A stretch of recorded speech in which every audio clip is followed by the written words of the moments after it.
قرآن حکیم کی سورہ آل عمران کی ایک آیت میں نے آپ کے سامنے پڑھی ہے۔ اس آیت میں اللہ تعالیٰ نے 3 باتیں بیان کی، اور آج کی میری تقریر کا ٹاپک یہی 3 باتیں ہیں۔ آئیے پہلے قرآن کی اس آیت کا ہم ترجمہ، اس کا انواد، اس کا ٹرانسلیشن ہم سمجھ لیتے ہیں، پھر بات کو آگے بڑھاتے ہیں۔ قرآن کریم کی سورہ آل عمران کی آیت نمبر 185، 185 نمبر کی آیت۔ کل نفس ذائقۃ الموت، ہر نفس کو مرنا ہے، ہر جاندار کو موت کا مزہ چکھنا ہے۔ اس آیت میں یہ پہلی بات بتائی گئی، موت آنی ہے، سب موت سے چھٹکارا نہیں۔ اگر موت سے کسی کو چھٹکارا ہوتا تو شاید اللہ اپنے نبیوں کو بچا لیتا۔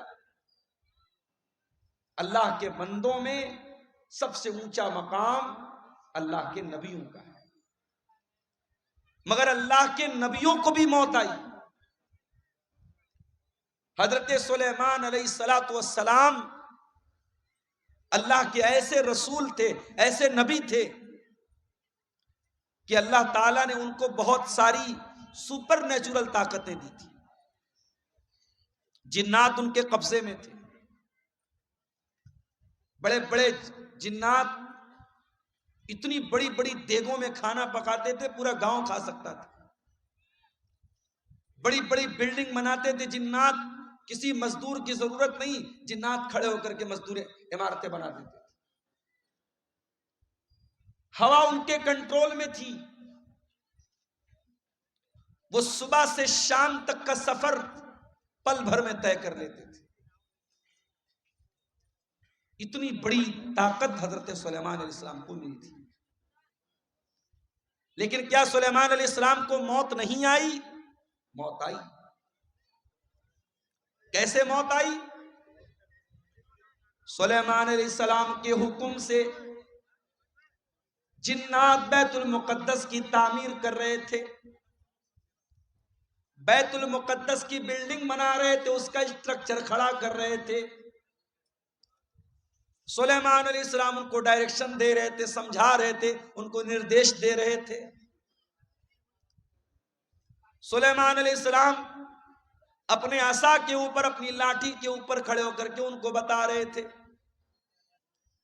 اور اسی حالت میں سلیمان علیہ السلام کو موت آ گئی۔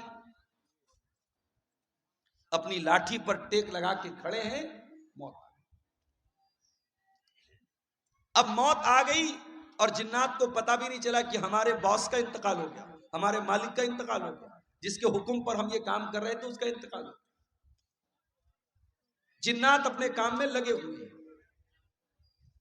اور سلیمان علیہ السلام کی ڈیڈ باڈی ان کے انتقال کے بعد ان کا جو شریر ہے اسی لاٹھی کے سہارے کھڑا ہوا ہے۔ قرآن کہتا ہے فَلَمَّا قَضَيْنَا عَلَيْهِ الْمَوْتَ،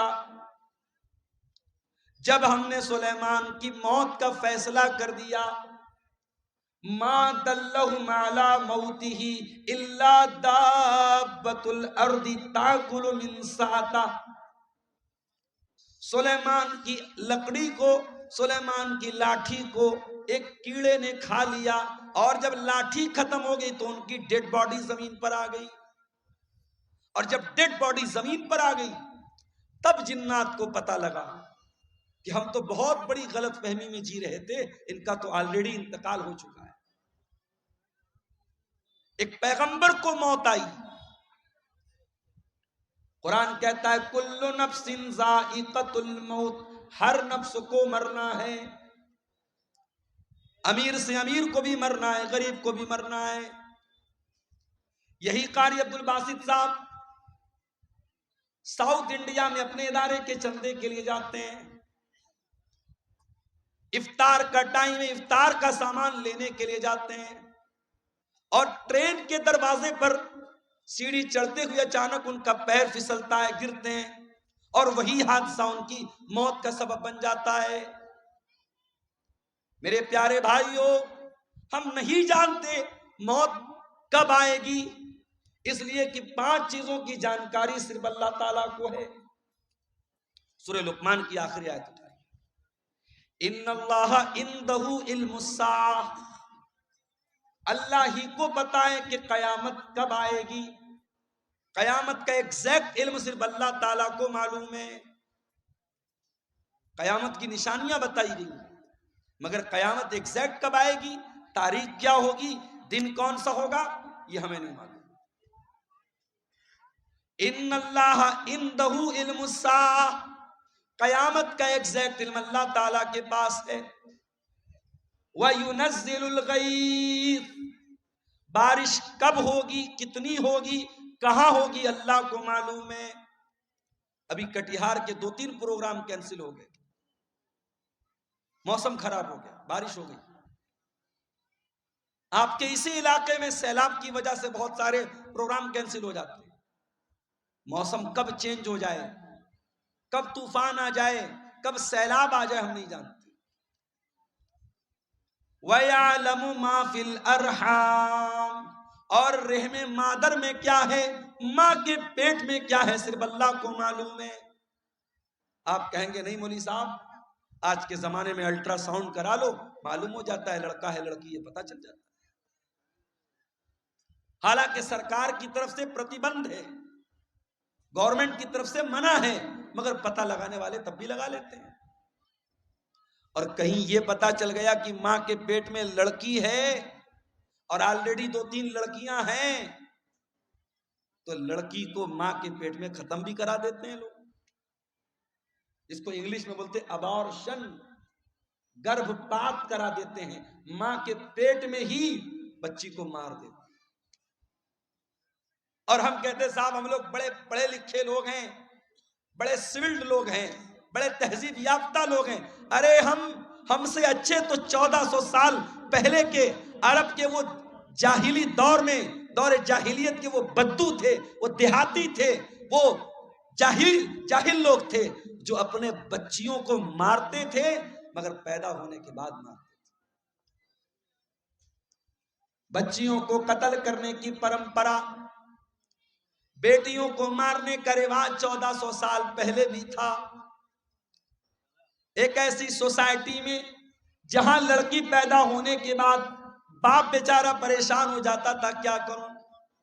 اگر بیٹی کے بارے میں سماج کو پتا چلے گا کہ میرے گھر میں بیٹی پیدا ہوئی ہے، سماج مجھے تانا مارے گا، تو کیوں بیٹی کو پال رہا ہے۔ ایسے بھی قبیلے تھے، بہو لائیں گے، بیوی لائیں گے، مگر بیٹی پیدا ہوگی ان کے قبیلے میں بیٹی کو مار دیتا تھا۔ بیٹی کا باپ بننا یہ عیب تھا۔ اللہ نے قرآن میں ان کا ذکر کیا، فرمایا وَإِذَا بُشِّرَ أَحَدُهُمْ بِالْأُنْثَىٰ ظَلَّ وَجْهُهُ مُسْوَدًّا وَهُوَ كَظِيمٌ۔ بیٹی کے باپ کو پتا چلتا تھا میرے گھر میں بیٹی پیدا ہوئی ہے، باپ کا چہرہ کالا پڑ جاتا تھا۔ يَتَوَارَى مِنَ الْقَوْمِ مِنْ سُوءِ مَا بُشِّرَ بِهِ، وہ اپنی قوم سے اپنا چہرہ چھپایا کرتا تھا۔ وہ بیچارہ سوچ میں پڑ جاتا تھا، أَيُمْسِكُهُ عَلَىٰ هُونٍ أَمْ يَدُسُّهُ فِي التُّرَابِ، کہ کیا کروں، اگر بیٹی کو پالتا ہوں تو سماج میں اپمانت ہونا پڑے گا، ذلیل ہونا پڑے گا، اور دوسرا راستہ یہ ہے اپنی بیٹی کو لے جا کے زمین میں گاڑ دوں، دفن کر دوں۔ وہ تو مٹی میں جا کر کے اپنی بیٹی کو دفن کر دیتے تھے، مگر بیٹی کا جنم ہونے کے بعد ایسا کرتے تھے۔ آج کا پڑھا لکھا انسان، آج کا ترقی یافتہ انسان، آج کا سوسائٹی والا انسان کیا کرتا ہے، ماں کے پیٹ میں الٹرا ساؤنڈ کے ذریعے پتہ لگا لیتا ہے بیٹی ہے، اور ڈاکٹر سے کہہ کر کے ایبارشن کروا لیتا ہے۔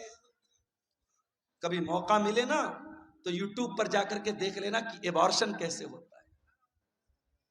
ارے عرب کے وہ جاہل لوگ بیٹی کو زمین میں گاڑتے تھے، بیٹی ایک بار تڑپتی تھی، ایک بار روتی تھی، اس کے بعد جب اس کی جان ختم ہو جاتی تھی بیٹی رونا بند کر دیتی تھی۔ مگر یہاں اس بچی کو جو بیچاری ابھی دنیا میں نہیں آئی ہے. ماں کے پیٹ میں 1 مہینے کا گربھ ہے، 2 مہینے کا گربھ ہے، 3 مہینے کی پریگننسی ہے. اس نے لے جا کے ڈاکٹر سے کہا ایبارشن کر دو. ڈاکٹر نے ایبارشن کیا اور ویڈیو کے اندر یہ دکھایا جاتا ہے کہ ماں کے پیٹ میں جب ایبارشن ہوتا ہے اس بچے کو ٹکڑے ٹکڑے کر کے مارا جاتا ہے. اس بچے کو، اس معصوم بچی کو جو ابھی ماں کے پیٹ میں ابھی پوری طریقے سے تیار بھی نہیں ہوئی ہے، ابھی وہ تیار ہونے کے پروسیس میں ہے، اس کو ایبارشن کے ذریعے ٹکڑے ٹکڑے کر کے اس کی باڈی کے، اس کے شریر کے ٹکڑے ٹکڑے کر کے مار دیا جاتا ہے. وارے انسان کتنا بڑا ظالم. تو کل بھی بیٹی کا قاتل تھا، تو آج بھی بیٹی کا قاتل ہے. آج بھی بیٹیوں کو لوگ قتل کر دیتے ہیں. اور کیوں قتل کرتے ہیں؟ ہماری اور آپ کی وجہ سے. یہ سماج، یہ سوسائٹی جو اپنے آپ کو بڑی دیندار کہتی ہے، جو سال میں جلسے کراتی ہے، جو پروگرام کراتی ہے، جس کے چہرے پر لمبی داڑھی ہے، جس کے ماتھے پر سجدے کا نشان ہے، اسی سماج میں جہیز چلتا ہے، اسی سماج میں بارات چلتی ہے، اسی سماج میں غریب کی بیٹی کی شادی کرنے کے لیے غریب بیٹی کا باپ لون لیتا ہے، زمین بیچتا ہے، جائیداد بیچتا ہے، پھر اپنی غریب لڑکی کی شادی کرتا ہے. اس غریب انسان جس کے پاس 3-4 بیٹیاں ہوں، وہ اپنی بیٹیوں کو اپنے سینے کا بوجھ سمجھتا ہے. اس کے ذمہ دار کون ہیں؟ اس کا ذمہ دار پورا سماج ہے، پورا معاشرہ ہے. بیٹی کو بوجھ بنا کے رکھا ہے آپ نے. بیٹی بوجھ نہیں ہے میرے بھائی، بیٹی رحمت ہوتی ہے. اگر بیٹی بوجھ ہوتی، اللہ نے اپنے نبی کو 4 بیٹیاں نہ دی ہوتی. اللہ نے اپنے آخری نبی کو، اپنے سب سے محبوب نبی کو اللہ نے 4 بیٹیوں کا باپ بنایا. اور معاف کرنا، میرے نبی صرف بیٹیوں کے باپ نہیں تھے، بیٹیوں کی جان تھے. میرے نبی اپنی بیٹیوں کی آنکھ میں کبھی آنسو نہیں دیکھتے تھے. میرے نبی اپنی بیٹیوں سے بہت محبت کرتے تھے. اللہ کہہ رہا ہے وَيَعْلَمُ مَا فِي الْأَرْحَامِ، ماں کے پیٹ میں کیا ہے یہ میں ہی جانتا ہوں، کوئی نہیں جانتا. الٹرا ساؤنڈ کے ذریعے ڈاکٹر یہ بتا دے گا کہ ماں کے پیٹ میں ہونے والے بچے کا جینڈر کیا ہے، لڑکا ہے یا لڑکی ہے. لیکن ڈاکٹر یہ نہیں بتا پائے گا وہ بچہ پیدا ہونے کے بعد دنیا میں کتنے دن زندہ رہے گا. ڈاکٹر یہ بھی نہیں بتا پائے گا وہ لڑکا ہو یا بچہ یا بچی دنیا میں آنے کے بعد نیک بنے گا یا برا بنے گا، نمازی بنے گا یا بے نمازی بنے گا، مسلمان بنے گا یا کافر بنے گا. وہ کیا بنے گا، اس کا کیریکٹر کیا ہوگا، اس کا مزاج کیا ہوگا، اللہ سب جانتا ہے. وَيَعْلَمُ مَا فِي الْأَرْحَامِ، رحم مادر میں جو بچہ ہے اس کا XYZ سب اللہ جانتا ہے. اور چوتھی چیز وَمَا تَدْرِي نَفْسٌ مَاذَا تَكْسِبُ غَدًا، اور کوئی نہیں جانتا کہ وہ کل کیا کرے گا. آپ سوچتے ہیں کل کہیں پروگرام ہے، آپ پہلے سے پلاننگ بنا کے بیٹھے کل مجھے پروگرام میں جانا ہے، اچانک کوئی معاملہ آ گیا، کوئی حادثہ ہو گیا، کوئی ٹرین لڑ گئی، کوئی بس گر گئی، کوئی روڈ میں جام ہو گیا، کوئی مر گیا، کوئی بیمار پڑ گیا، کچھ بھی ہو سکتا ہے. ہم نہیں جانتے، ہم فائنل اور کنفرم نہیں جانتے کہ ہم کل کیا کریں. ایک پلاننگ کرتے ہیں، ایک اندازہ کرتے ہیں، لیکن کنفرمیشن ہم نہیں بتا سکتے کہ ہم کل کیا کریں. اور 5ویں چیز وَمَا تَدْرِي نَفْسٌ بِأَيِّ أَرْضٍ تَمُوتُ، اور کوئی نہیں جانتا کہ وہ کہاں مرے گا. قاری عبد الباسط صاحب نے بھی نہیں سوچا ہوگا کہ میں کٹیہار کے اور یہ ضلع کون سا ہے، کٹیہار کے گھسیا گھاٹ کا رہنے والا، کیا انہوں نے سوچا ہوگا کہ میں ساؤتھ انڈیا میں جا کے کیرلا میں جا کر کے میرا انتقال ہوگا؟ ان کے بچوں نے نہیں سوچا ہوگا. کوئی نہیں جانتا کب مرے گا، کہاں مرے گا.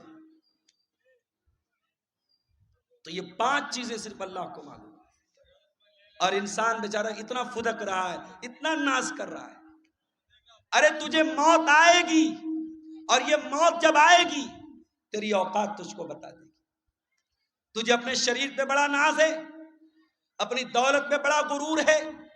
یہ بڑے بڑے بادشاہ یہ بڑے بڑے منسٹر، یہ بڑے بڑے راجا، یہ بڑے بڑے ظالم، موت تو ان کو بھی آئے گی۔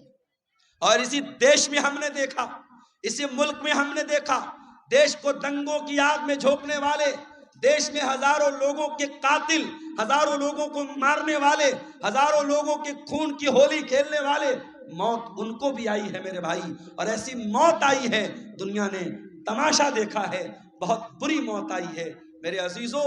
موت انسان کو آئے گی، کل نفس ذائقۃ الموت، ہر انسان کو مرنا ہے، ہر جاندار کو مرنا ہے۔ ابھی میں ایک نیوز دیکھ رہا تھا، امریکہ میں ایک لیبوریٹری بنائی جا رہی ہے، ایک پریوگ شالہ، اور وہاں انسان کی باڈی کو رکھا جا رہا ہے، اور ایک باڈی کو رکھنے پر کئی کروڑ روپے خرچ آ رہے ہیں، اور انسان باڈی کو رکھ کر کے کیا پلاننگ کر رہا ہے؟ دوبارہ اس مردہ کو ہم زندہ کیسے کریں، اس پر وہاں ریسرچ ہو رہی ہے۔ بہت سارے لوگ پیسہ خرچ کر کے اپنی باڈی کو اس میں پریزرو کروا رہے ہیں، اور اس پر ریسرچ چل رہی کہ کیسے مردہ انسان کو زندہ کیا جائے۔ کیا یہ پاسبل ہے؟ قرآن کہتا ہے یہ پاسبل نہیں ہے۔ قرآن کریم اٹھاؤ، سورہ واقعہ کے اندر اللہ فرماتا ہے فَلَوْلَا إِذَا بَلَغَتِ الْحُلْقُومَ وَأَنْتُمْ حِينَئِذٍ تَنْظُرُونَ۔ میرے بندو، جب تمہاری موت کا ٹائم آئے گا، جب تمہاری جان حلق تک پہنچ جائے گی، اور تم دیکھو گے مرنے والے کے جو قریبی رشتہ دار ہیں وہ پاس میں بیٹھے ہوئے ہیں، اور ان کے سامنے انسان کو موت آئے گی۔ کبھی آپ نے کسی کو مرتے ہوئے دیکھا ہے؟ اتفاق سے میرے نانا کا جب انتقال ہوا تو میں وہاں پہ تھا۔ جیسے ہی انسان کا انتقال ہوتا ہے، انسان کی آنکھیں اوپر اڑ جاتی ہیں، کیونکہ روح جو ہوتی ہے نا، جب فرشتہ لے کے جاتا ہے تو انسان کی آنکھیں پھٹی کی پھٹی رہ جاتی ہیں، اور اگر منہ کھلا ہے تو منہ کھلا کا کھلا رہ جاتا ہے۔ مرنے والے کو تم دیکھ رہے ہو کہ وہ مر رہا ہے۔ وَنَحْنُ أَقْرَبُ إِلَيْهِ مِنْكُمْ وَلَكِنْ لَا تُبْصِرُونَ۔ ماں کا انتقال ہو رہا ہے، بچے بغل میں بیٹھے ہیں، باپ کا انتقال ہو رہا ہے، بیٹے بغل میں بیٹھے ہیں، بیٹوں کو یہ لگ رہا ہے کہ باپ سے سب سے زیادہ قریب ہم ہیں، بیٹی کو یہ لگ رہا ہے ماں سے سب سے زیادہ قریب ہم ہیں۔ اللہ کہتا ہے وَنَحْنُ أَقْرَبُ إِلَيْهِ مِنْكُمْ وَلَكِنْ لَا تُبْصِرُونَ۔ مرنے والے سے سب سے زیادہ قریب ہم ہیں۔ فَلَوْلَا إِن كُنْتُمْ غَيْرَ مَدِينِينَ تَرْجِعُونَهَا إِن كُنْتُمْ صَادِقِينَ۔ اے میرے بندو، اگر تم کو یہ لگتا ہے کہ کوئی اللہ نہیں ہے، کوئی رب نہیں ہے، کوئی موت دینے والا نہیں ہے، اور تم کسی کے انڈر میں نہیں ہو، تم کسی کے پاور میں نہیں ہو، تو ذرا مرنے والے کو دوبارہ زندہ کر کے دکھا دو، ذرا روح کو واپس ڈال کے دکھا دو۔ نہیں کر سکتے، مردہ زندہ نہیں ہو سکتا میرے بھائی۔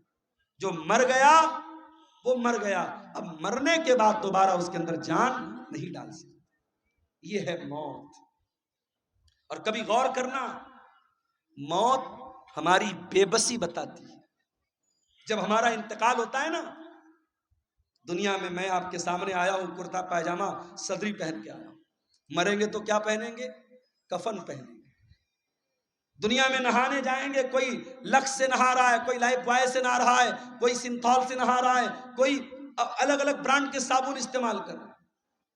جاڑے کا موسم ہے، ہم گرم پانی کر کے نہا رہے ہیں، گھروں میں جو پیسے والے لوگ ہیں گیزر لگواتے ہیں، گرمی کا موسم ہے ٹھنڈے پانی سے نہاتے ہیں۔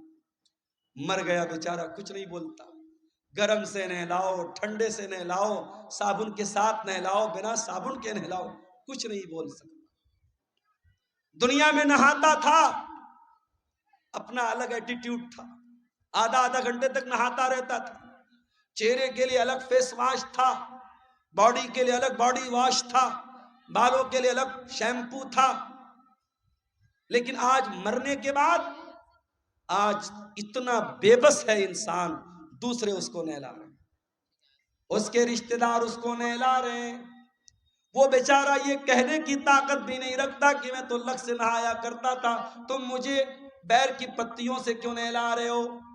میں تو فلاں صابن سے نہایا کرتا تھا، میرا فیوریٹ صابن کہاں ہے، میرا شیمپو کہاں ہے، میرا باڈی واش کہاں ہے، میرا فیس واش کہاں ہے؟ وہ بیچارہ یہ کہنے کی طاقت بھی نہیں رکھتا کہ میں تو دنیا میں پانی ہمیشہ گرم کر کے نہایا کرتا تھا، تم مجھے ٹھنڈے پانی سے کیوں نہلا رہے ہو؟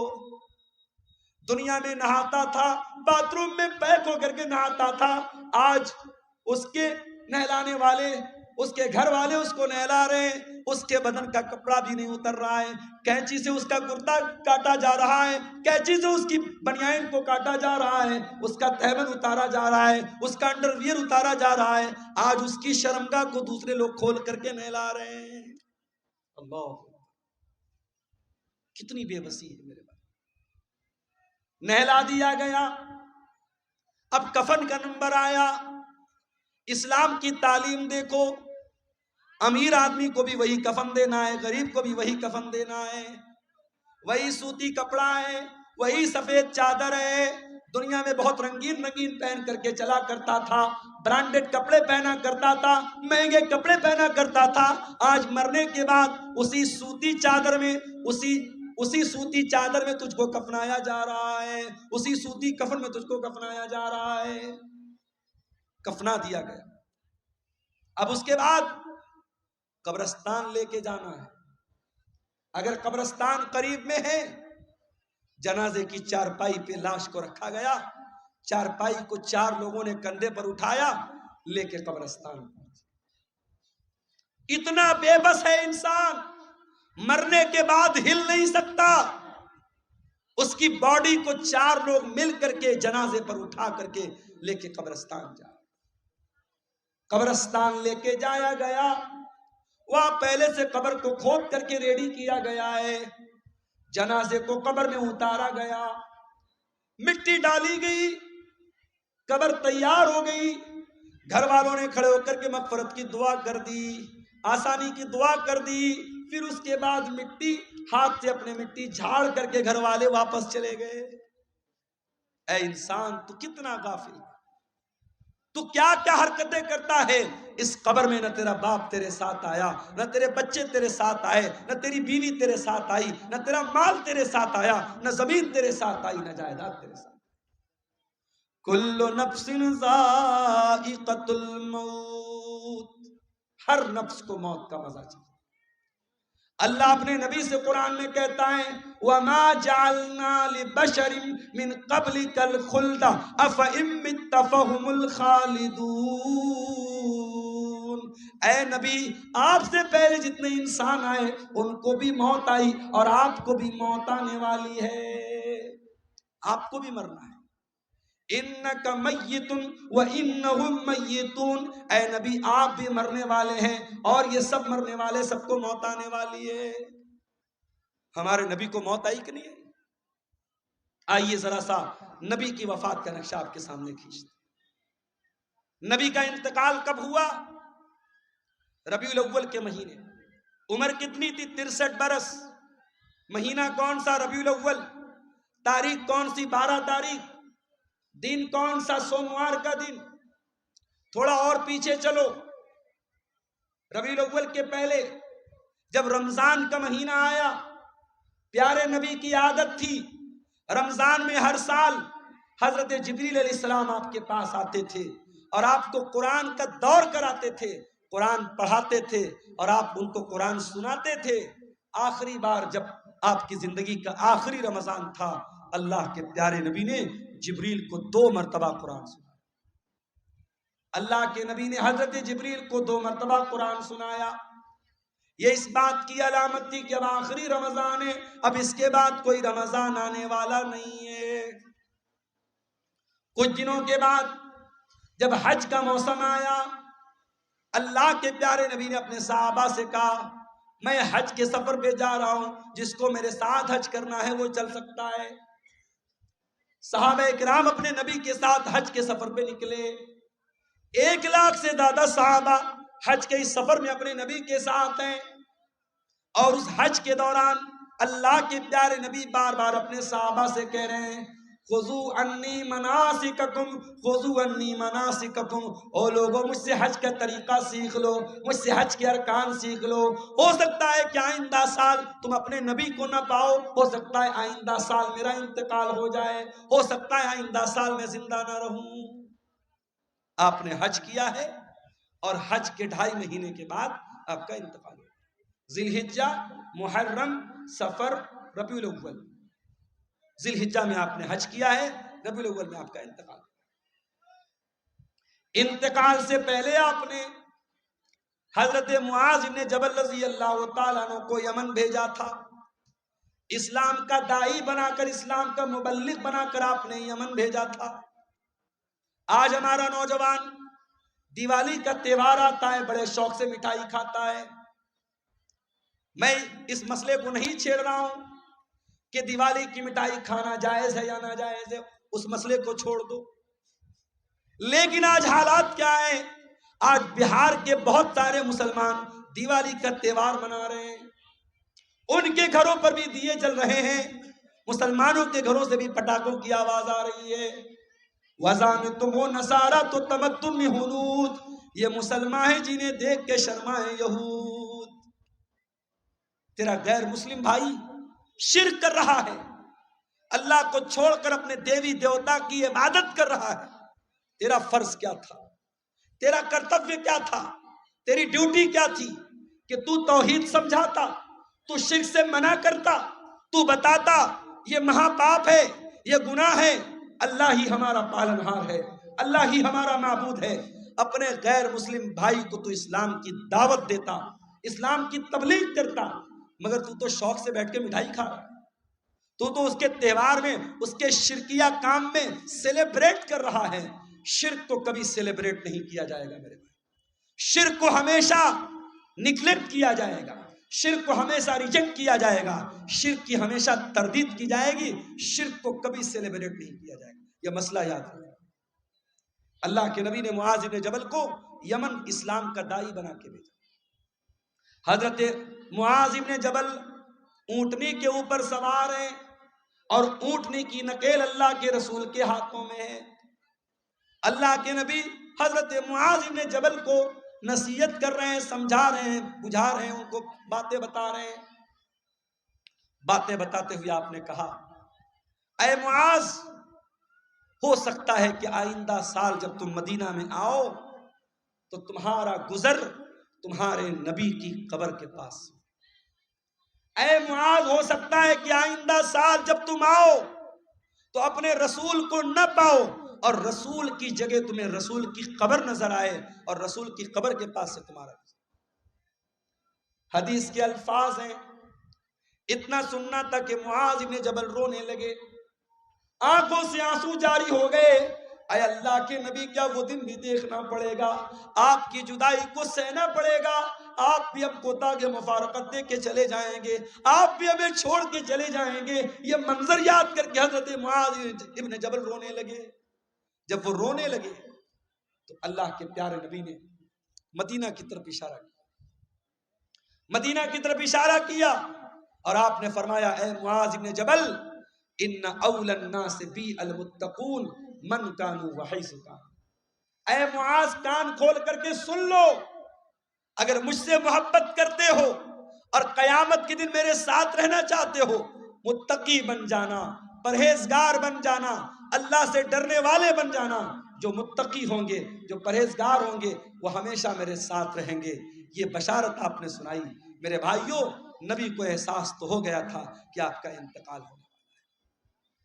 اس کے بعد جب آپ مکہ فتح ہو گیا تھا، مکہ فتح ہونے کے بعد جب قرآن کی آیت اتری، اذا جاء نصر اللہ والفتح ورأیت الناس يدخلون فی دین اللہ افواجا فسبح بحمد ربک واستغفرہ انہ کان توابا۔ جب قرآن کی یہ چھوٹی سورت نازل ہوئی تو نبی سمجھ گئے کہ اب جب اللہ کا دین مکمل ہو رہا ہے، اللہ کا مشن پورا ہو رہا ہے، اس کا مطلب کہ اب میری موت کا ٹائم قریب آ رہا ہے۔ انہی دنوں میں اللہ کے نبی بیمار پڑ گئے، ایک انصاری صحابی کے جنازے میں آپ گئے، یہ سفر کی آخری تاریخوں میں سے کوئی تاریخ تھی، غالباً سفر کی 27 تاریخ تھی۔ آپ جنازے میں سے واپس آنے لگے، آپ کے سر میں بہت تیز درد ہونے لگا۔ آپ گھر آئے، آپ نے حضرت عائشہ سے کہا عائشہ میرے سر میں بہت تیز درد ہو رہا ہے۔ حضرت عائشہ نے آپ کے سر پر پٹی رکھ دی، آپ کو بہت تیز بخار آیا، اور بخار اتنا تیز تھا کہ پٹی کے اوپر سے بھی بخار کی گرمی محسوس ہو رہی تھی۔ یہ بدھ کا دن تھا، یہ بدھ کا دن تھا، اور سفر کی آخری تاریخوں میں سے کوئی تاریخ تھی۔ یہیں سے اللہ کے نبی کی بیماری کا آغاز ہوا۔ اللہ کے پیارے نبی کو خیبر کے موقع پر ایک یہودی عورت نے گوشت میں زہر ملا کر کے کھلایا تھا۔ اس گوشت کا اثر 4 سال کے بعد ظاہر ہو رہا تھا۔ آپ حضرت عائشہ سے کہتے تھے اے عائشہ، وہ گوشت جو میں نے خیبر میں کھایا تھا اس کے اندر جو زہر ملا تھا، اس زہر کا اثر میں اپنی اتڑیوں کے اندر پاتا ہوں، اپنے معدے کے اندر پاتا ہوں۔ اس زہر کا اثر آپ نے اپنی باڈی پر محسوس کیا۔ اسی بیماری کے ایام میں ایک دن اللہ کے پیارے نبی خطبہ دیتے ہیں، صحابہ کرام کا مجمع بیٹھا ہوا ہے، اللہ کے پیارے نبی خطبہ دے رہے ہیں، اور خطبے میں آپ کہتے ہیں ان اللہ خیر عبدا، اللہ تعالیٰ اپنے ایک بندے کو اختیار دے رہا ہے، اپنے ایک بندے کو چوائس دے رہا ہے کہ اے میرے بندے، تو چاہے تو دنیا کی نعمتوں کو لے لے، اور چاہے تو میرے پاس آ جا اور اس سے اچھی نعمتیں میں تجھ کو دے دوں۔ تو اللہ کے اس بندے نے اللہ کے پاس جانے کو پسند کر لیا۔ ابھی اتنا بیان کیا تھا آپ نے،